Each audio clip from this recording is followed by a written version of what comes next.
Hi, in the previous video we looked at particular questions, a tough question from one of my students. I thought it'd be quite good to carry on this as a particular playlist. So this is the second video in the playlist, Answers to Tough Questions, where we're looking at a tough question from the AQA maths exam from, I think it was 2017. So please do stop the video, have a go at the question, compare your solutions.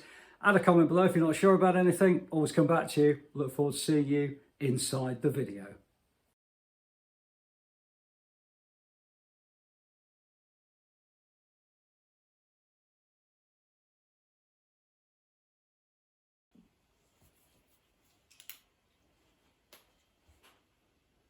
Hi, the biggest problem with this particular video is that it's non-calculator. So you're going to need to know the sine and tan values of each of these degrees. And this is going to be a bit of a problem. So effectively what we're doing is we're saying first initially we need to find those out. Now there are a couple of different ways in which you can do it. The first way, which is the way I'm going to use in this particular video, is to use a couple of triangles. Now these are ones that you can kind of commit to memory. They are used quite a lot by lots of different people, and what it'll allow you to do, if you remember how this actually works, then it can be very useful to kind of work through. Okay, so what we've got here is one triangle which is 30, 60 degrees. I've got a 1, a 2 on the hypotenuse, and then the root 3 on the either the opposite of 60 or the adjacent to 30. So that's one triangle. The other triangle that you need to remember is going to be one where you've got both of these angles are 45 degrees. So they are actually right angle triangles, okay? And you've got one because effectively it's an isosceles, and then the hypotenuse is root 2. Now, this is one version, one way of remembering the sine, tan and cosine values, but there are other ways. And I have seen people drawing around their hands and all sorts of different things. If you'd like to sort of show me another way of doing that, please do add a comment below and I'd be really grateful to receive it. Sometimes I use these, sometimes I use other techniques as well.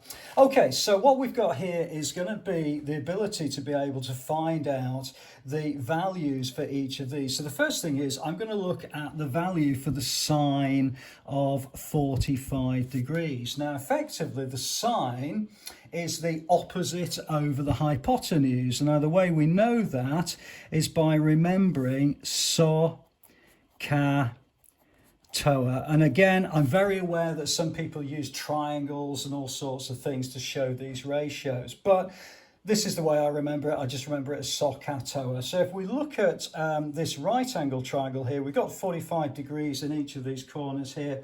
So the opposite of 45 degrees is going to be 1, and the hypotenuse is going to be root 2. So actually that would be 1 over root 2, and that is actually the sine value. Now the problem is it's not fantastically useful because you've got this root 2 at the very bottom. So what you need to do is to rationalize the denominator and change that to a whole number at the bottom if you can. And the way we do that is we multiply the bottom and the top by root 2.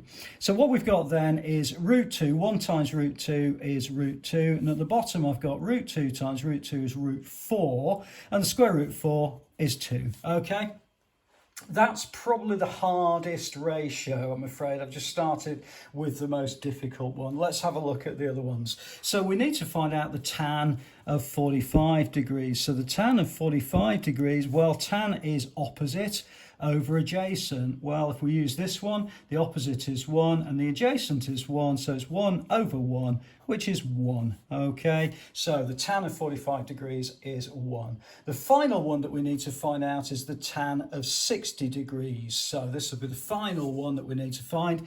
So the tan of 60 degrees, okay, well, we need to go to the previous triangle here. Now you'll know that tan is the opposite over the adjacent. Here's my 60 degrees. The opposite is going to be root 3. and then the adjacent is going to be 1. So it's actually root 3 over 1, which simplifies just to root 3. Okay, so now we've actually got our three values of sine, tan, and sine 45, tan of 45, and the tan of 60. And then really it's just a case of putting this information into this and then making it look like that. Okay, so let's have a go with the first one. Well, I've got two lots of sine 45. We know the sine of 45 is root 2 over 2, so I'm going to write that as 2 times root 2 over 2. Okay, minus the tan of 45 is going to be 1, all divided by the 4 times the tan of 60. So it's 4 times the tan of 60 is going to be root 3. Okay, all right, let's have a look and see if we can make that a little bit tidier and a little bit easier to use. Okay, so the next thing I'm going to do is I'm actually going to multiply this out. Now when I multiply this out, I get 2 times root 2 over 2. So actually this and this can disappear. And the top here, I end up simply with root 2 minus 1. The bottom, I've got 4 times root 3. Okay, so we're getting kind of closer, but we're not getting as far as this. We need to make sure the bottom number, which at the moment is 4 root 3, is actually a whole number. So what I'm going to do is I'm going to multiply this through by 4 root 3. But of course, I've got to multiply the top by 4 root 3 as well. Okay, so let's have a look and see how that finishes up. So at the bottom, which is the denominator, I've got 4 times 4, which is 16, and I've got root 3 times root 3, which is basically root 9, which is 3. Okay, so now at the bottom, I've got my denominator, which is actually going to be equal to 48. So that kind of works well for me, and hopefully I'll be able to use that. Okay, so the next thing then is I've got 4 root 3 times root 2. Well, 4 root 3 times root 2 is going to be 4 times the square root of 6. So 4 root 6. Okay.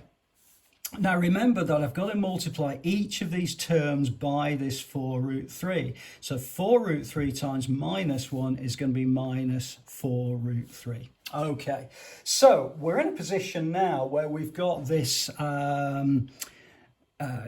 this fraction 4 root 6 minus 4 root 3 all over 48. Now, as you know, with fractions, each of these numerators is going to be divided by 48. So let's see if I can just write that slightly differently as 4 root 6 over 48 minus 4 root 3 over 48. Okay, now 4 and 48 can be divided through by 4. If I divide that through, I'm going to cancel it down. So this becomes 1 and this becomes 12. This becomes 1 and this becomes 12.